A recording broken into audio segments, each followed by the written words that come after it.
성공적인 첫 승부였다. 최근 중국이 알래스카에서 열린 미중 고위급 회담 결과를 자축했습니다. 미국을 상대로 중국이 어떠한 면에서도 꿀리지 않고 대등한 위치에서 회담을 성공적으로 마쳤다고 말하고 있습니다. 리하이둥 중국 외교학원 교수는 과거 중국은 미국의 호의적인 인상을 줄여 온건하게 대해주었지만 이제는 다르다. 중국의 힘과 위상을 바탕으로 조정된 외교에 미국은 적응해야 한다 전했고, 스가 요시히데 일본 총리가 최근 도쿄 관저에서 자신을 예방한 토니 블링컨 미 국무장관과 로이드 오스틴 국방장관을 영접하는 장면에서 스가 총리가 오스틴 장관에게 허리를 숙이는 장면이 이렇게 카메라에 잡히자 이를 두고 중국은 일본의 굴욕적인 모습이다 라고 비웃었습니다. 셔니푸단대 교수는 이번 알래스카 회담은 미국의 완패다. 중국은 면전에서 날카롭게 반격을 가한 반면 일본은 최고 지도자가 미 장관에게 상급자 대하듯 고개를 숙였다 평가했습니다. 그런데 미국의 평가는 달랐습니다. 블링컨 장관은 회담에서 미국은 규칙에 기초한 질서 강화에 전념하고 있는데 중국의 행동이 질서를 위협한다. 신장, 홍콩, 대만과 관련한 중국의 행동에 깊은 우려를 논의할 것이다 발언했고, 로이터 통신의 보도에 따르면 미국이 중국과 회담을 갖기 직전 중요한 동맹국인 한국과 일본을 방문함으로써 중국을 압박했습니다. 실제로 블링컨 미 국무장관은 최근 한국을 방문해 2차 세계대전 당시 일본군 등에 의해 이뤄진 여성에 대한 성적 착취가 심각한 인권 침해임을 우리가 오랫동안 이야기해왔다 라며 한국의 진심을 다해 사과하지 않는 일본을 강력하게 비판하며 오랫동안 지속되고 있는 한일 갈등 관계에 대해 일본의 책임이 훨씬 더 무겁다고 말하고 있고, 또한 중국을 압박하기 위한 미국, 일본, 호주, 인도 4개국 협력체제 쿼드에 대해서 우리는 쿼드, 한미일 3자 협력과 같은 여러 비공식 지역 협의체에도 관여하고 있다. 한국과 밀접하게 일하고 있고 쿼드와 관련해서도 협조할 수 있는 방법을 찾을 수 있을 것이라고 생각한다 전했습니다. 즉 미국은 한국이 쿼드에 가입하는 것을 언제나 환영하고 있고, 만약 한국이 쿼드에 가입하게 되면 중국은 엄청난 압박에 시달리게 됩니다. 4차 산업혁명의 핵심이라 볼 수 있는 반도체 파운드리는 대만의 TSMC가 전세계 시장의 50.5%를, 한국의 삼성전자가 18.5%, 대만의 UMC가 6.7%씩 싹쓸이하고 있습니다. 중국의 파운드리 업체 SMIC가 있는데 기술력이 한참 뒤처져 중국 기업들이 자국 기업이라는 이유 하나만으로 이용해주지 않는다면 당장 내일 망해도 이상하지 않을 정도인 그런 회사입니다. 그렇기 때문에 세계 패권 경쟁에서 한국과 대만이 완전히 미국 편에 서게 된다면 중국 기업들은 반도체 부족 현상으로 화웨이, 샤오미, 오포, 비보뿐만 아니라 알리바바, 엔트그룹 등 중국을 대표하는 기업들도 돌이킬 수 없는 심대한 타격을 입게 됩니다. 그런데도 중국은 끝까지 한국을 조롱하고 있습니다. 한국이 미국 편에 선다고 해서 자신들에게는 전혀 타격이 없고 한국은 미국의 대중국 전략에서 약한 고리일 뿐이라고 말하고 있습니다. 중국 관영 황구시보의 영문판 글로벌타임스는 한국이 정치적, 경제적으로 중국에 크게 의존하고 있기 때문에 미국이 주도하는 중국 봉쇄를 위한 아시아 동맹에 참여하지 못할 것이다. 한국이 공개적으로 중국에 맞서기를 꺼리는 것은 한국이 일본과는 달리 중국 포위를 위한 동맹에 거리를 둘 것이라는 전문가들의 분석에 부합한다. 한국은 중국의 도움 없이는 해결할 수 없는 여러 구조적 딜레마에 직면했다 라며 황당한 보도를 내보냈습니다. 이뿐만이 아닙니다. 중국은 5천만 한국인의 식문화까지 조롱하고 있는데요. 최근 방영 중인 TVN 드라마 빈센조의 중국산 비빔밥 PPL 논란에 대해 중국 네티즌들이 비빔밥 깎아내리기에 나서고 있습니다. 중국 관영 글로벌타임스 공식 웨이보 계정은 드라마 빈센조의 주인공 송중기가 중국산 즉석 비빔밥을 먹는 장면을 올리며 남자 주인공이 중국의 자열식 비빔밥을 먹는 것에 한국 네티즌들이 폭발했다 보도했고, 이 보도를 접한 중국 네티즌들은 비빔밥 폄하에 나서고 있습니다. 네티즌들은 SNS 댓글을 통해 비빔밥은 남은 음식을 처리하는 방법이다. 한국에 먹을 것이 없어서 남은 재료를 넣다가 비빔밥이 나온 것이다. 또 다른 이는 식문화가 부족해서 비빔밥으로 흥분하는 한국인, 중국 자본이 없으면 한국은 드라마 제작이 불가능한 나라다. 한국 드라마는 중국 영향력에 지배됐다. 한국의 편협한 민주주의가 우습다 등의 선을 넘는 말들을 쏟아냈습니다. 자, 그런데 중국의 한국 조롱은 여기서 끝나지 않고 마지막으로 넘어서는 안 될 선까지 넘어버렸습니다. 그 결과 중국은 국제적으로 대망신을 당했을 뿐만 아니라 역사상 당해보지 못한 수치를 얻게 됐는데요. 바로 한국의 K9 때문이었습니다. 중국 최대 군사 전문 매체는 한국의 K9을 조롱하는 특집 기사를 냈는데요. 최근 중국 최대 SNS 신화웨이보의 군사 전문 페이지 신화군사망은 인도가 최근 배치한 한국산 K9 자주포는 중국의 신형 자주포에 비해 훨씬 성능이 떨어진다. 한국의 K9은 카탈로그 데이터만 우수할 뿐 실제 성능은 떨어진다. K9은 중국산 PLZ-05 자주포보다 사거리와 발사속도, 탄도 중량에서 열세다. 가장 큰 단점은 신뢰성이 낮다는 것이다. K9은 실제 포격전에서 긴 사거리와 높은 성능을 전혀 구현하지 못했다. 일부 국가가 K9을 구매하고 있는 것은 순전히 한국이 반도체와 자동차 생산 기술을 제공한 덕분이다 라는 궤변을 늘어놓았습니다. 즉 다른 나라들이 한국으로부터 반도체 기술과 자동차 제조 기술을 전수받는 대신 K9 자주포를 사주고 있다는 소설에서도 믿기 어려운 주장을 내뱉고 있는 것인데요. K9 자주포는 한국 방위산업 역사상 최고의 걸작입니다. 기본기가 탄탄해 세계 자주포 중 최상위권 모델로 꼽히고 있는데요. 수출 시장에서도 극찬을 받고 있습니다.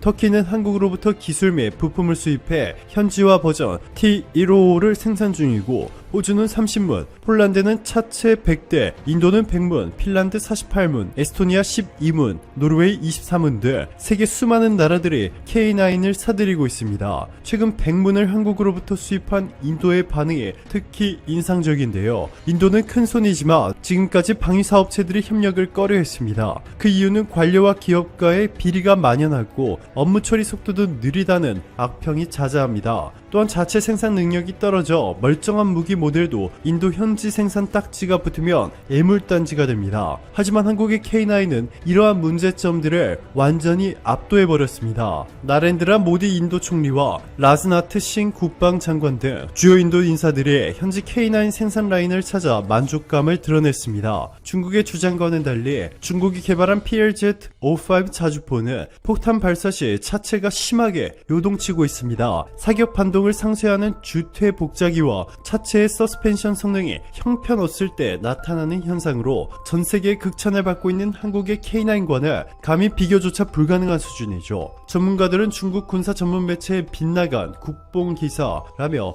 중국을 강하게 비판하고 있습니다. 자, 그런데 중국의 위기는 단순히 망신당하는 것으로 끝나지 않았습니다. 전문가들은 조 바이든 미국 대통령이 한국, 대만 등 아시아 지역 동맹국들과 협력을 강화해 중국을 완전히 고립시켜버릴 것이라고 전망하고 있습니다. 중국을 고립시킬 품목은 반도체뿐만 아니라 전기차와 전기차 배터리, 심지어 의료용품까지 포함된 것으로 알려졌는데요. 최근 자동차용 반도체 공급 부족으로 전 세계 자동차 업체들이 일제히 공장 가동을 중단하고 있는 것을 고려한다면 중국 경제는 역사상 최악의 수준으로 휘청일 수도 있습니다. 오늘도 감사합니다. 최고로 멋진 하루 보내시길 바랄게요.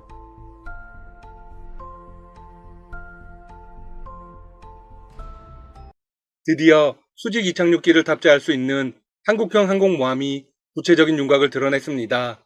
지난 14일 군 당국은 최근 항공모함의 개념 설계를 마무리했다고 공식 발표했습니다. 개념 설계 과정은 함정의 구조와 성능을 결정하는 첫 번째 단계입니다. 따라서 대단히 중요한 기획 단계라고 볼 수 있죠. 현재 해당 사업을 진행하고 있는 기업은 현대중공업입니다. 지난 11일 현대중공업은 우리나라 최초의 항공모함 개발을 위해 핵심 기술 개발 과제와 연계한 개념 설계 설명회를 가졌습니다. 설계 결과에 따르면 한국형 경항공모함은 함정 중량만 3만 톤 이상, 길이는 250m 이상으로 밝혀졌습니다. 이는 수직 이착륙 전투기 12대, 해병대 상륙 공격 헬기 8대가 탑재 가능한 규모이며 헬기 수를 줄일 경우 전투기를 최대 16대까지 실을 수 있습니다. 경항공모함이지만 엄청난 퍼포먼스를 보여줄 수 있습니다. 군 당국은 2022년부터 기본 설계에 착수해 2033년까지 해군의 전력화를 마칠 예정입니다. 항공모함을 건조하기 위해서는 핵심적인 기술들이 필요합니다. 한국은 항공모함을 먼저 운용해본 경험이 있는 나라들과 협업을 할 예정입니다. 그런데 실제 수주가 일어나기 전에 영국 정부가 뛰어들었습니다. 한국과 꼭 함께 항공모함 사업을 진행하고 싶다는 것입니다. 또한 자신들의 기술을 모두 전달하겠다고 선포한 상황입니다. 영국의 일간지 텔레그래프는 지난 21일 이런 기사를 내보냈습니다. 영국 해군의 새로운 항모 기술이 한국에 제공될 것이다. 영국 국제무역부 당국자들이 한국에 크게 관심을 가질 만한 기술 분야에 대해 한국 측과 비공식 논의를 시작했다. 이어서 텔레그래프는 영국을 대표하는 방산기업들이 공동으로 개발한 퀸 엘리자베스 항모의 첨단 체계와 설계가 한국으로 수출될 가능성이 있다고 전망했습니다. 반면 한국 정부는 현재까지 정부 간 공식 협의는 없었다고 했습니다. 하지만 군 관계자와 방위산업 관계자들에 따르면 업체끼리 기술 협력 문제 등을 협의한 건 사실이라고 합니다. 영국에서 항공모함 설계 및 건조에 참여했던 업체들과 만남이 있었던 것이죠. 한국형 항공모함 사업은 선체 건조에만 약 2.5조 원, 함재기와 호위함까지 더하면 약 10조 원의 예산이 들어갈 것으로 보입니다. 과연 영국과 손을 잡는 게 좋은 선택일까요? 우선 영국의 현황을 좀 보겠습니다. 2016년부터 실전 배치되기 시작한 영국의 퀸 엘리자베스 항공모함은 완제 수량이 7만 400톤으로 중형 항모로 분류됩니다. 6.5만 톤급이죠. 미국의 주력인 11만 4천 톤의 니미츠 항공모함보다 작고 한국이 추진하는 경항공모함보다는 꽤 큽니다. 퀸 엘리자베스 항모의 크기가 미국의 니미츠보다 작다 보니 한국이 도움을 받을 수 있는 조건이 충분합니다. 퀸 엘리자베스 5에는 선체 기류와 비행 활주로가 짧아 스키 점프대가 달려 있습니다. 이 때문에 F-35C나 F-18처럼 항공모함의 긴 활주로를 이착륙하는 함재기 대신 스키 점프대의 도움을 받아 이륙하고 착륙할 땐 수직으로 내려오는 F-35B를 50여 대 탑재하고 있습니다. 수직 이착륙이 가능한 항공 역시 F-35B를 탑재할 예정입니다. 자, 그런데 이번 항공모함에서 가장 핵심적인 문제가 있습니다. 바로 발진하는 비행기 엔진이 내뿜는 화염을 버티는 것입니다. 이 화염의 온도는 얼마나 될까요? 무려 1000도를 넘는 극단적인 고온입니다. 순식간에 쇳덩이가 녹아내릴 정도입니다. 이 때문에 갑판에는 비행기 엔진 불꽃으로부터 갑판을 보호하는 세라믹 코팅 기술이 적용됩니다. 해당 기술은 미국과 중국, 러시아 등만 보유하고 있어서 기술 이전을 받기가 어려운 상황입니다. 이들 국가들은 절대 공개하지 않으려고 합니다. 그런데 영국이 이 기술을 가지고 있습니다. 이 해병대 외에 F-35B를 함정 갑판에 처음 운용해본 동맹국입니다. F-35B가 수직 착륙을 할 때는 선체 중앙 부분에 큰 프로펠러가 돌아가고 꼬리 부분의 분사 노즐이 지면으로 90도 꺾이면서 균형을 맞춥니다. 이때 분사 노즐에서 오열을 뿜어내는 것입니다. 영국은 갑판 코팅 처리 기술을 자체 확보하고 있습니다. 현재 한국과 영국의 협의는 해당 기술을 이전에 포커스를 맞추고 있는 것으로 알려졌습니다. 국내 업체에서도 올해부터 세라믹 코팅제를 양산하는 기술 개발에 들어갔습니다. 영국과의 기술 이전을 통해서 더욱 빠르게 관련 기술을 개발할 수 있습니다. 미국보다 영국이 더 유리한 점이 또 있습니다. 영국의 퀸 엘리자베스 항공모함은 자동화 시스템을 갖추고 있습니다. 이는 미국의 항모에는 없는 것입니다. 퀸 엘리자베스 내부에는 경납고와 탄약창마다 레일과 엘리베이터가 깔려 있습니다. 이 레일을 통해서 탄약과 각종 물자를 갑판 위로 전달합니다. 덕분에 퀸 엘리자베스 승조원은 700여 명에 불과합니다. 반면 미국의 니미츠 항공모함의 승무원은 몇 명일까요? 무려 3,000명입니다. 따라서 한국 해군으로서는 꼭 필요한 시스템입니다. 한국 역시 승조원 부족 문제를 겪고 있기 때문입니다. 영국과 협력을 하면 우리가 더 유리하게 협상 조건을 제시할 수 있습니다. 영국이 먼저 한국에 러브콜을 보내고 있기 때문입니다. 만약 미국과 협상을 하게 되면 일방적으로 끌려다닐 가능성이 높겠죠? 기술 이전과 관련한 문제도 더 손쉽게 해결할 수 있습니다. 결정적으로 영국이 적극적으로 나온다는 건 한국의 항공모함 사업을 적극 지지하고 있다는 의미이기도 합니다.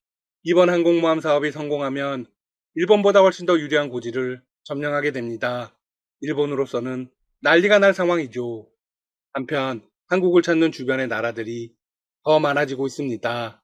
영국 이외에도 중국과 러시아 등이 한국과의 협력을 원하고 있습니다. 오는 23일 러시아 외교장관이 2박 3일의 일정으로 한국을 찾습니다. 러시아 외교장관은 방한에 앞선 22일 중국을 먼저 방문했습니다. 중국과 조율을 한 후 한국을 찾는다는 점에서 바이든 행정부 취임 후 미일 협력에 대응해 중러가 밀착하는 구도가 만들어져 가고 있는 셈입니다. 외교장관의 이번 방안은 지난 2013년 블라디미르 푸틴 러시아 대통령을 수행하기 위해 한국을 찾은 뒤 8년 만입니다. 러시아 외무장관이 단독으로 방한한 건 2009년 4월 남북한 동시 방문 이후 무려 12년 만입니다. 현재 러시아는 미국과 대립각을 세우고 있습니다. 바이든 행정부는 중국에 이어서 러시아도 압박하고 있는 모양새입니다. 이에 중국 관영 글로벌 타임스는 이런 기사를 내보내기도 했습니다.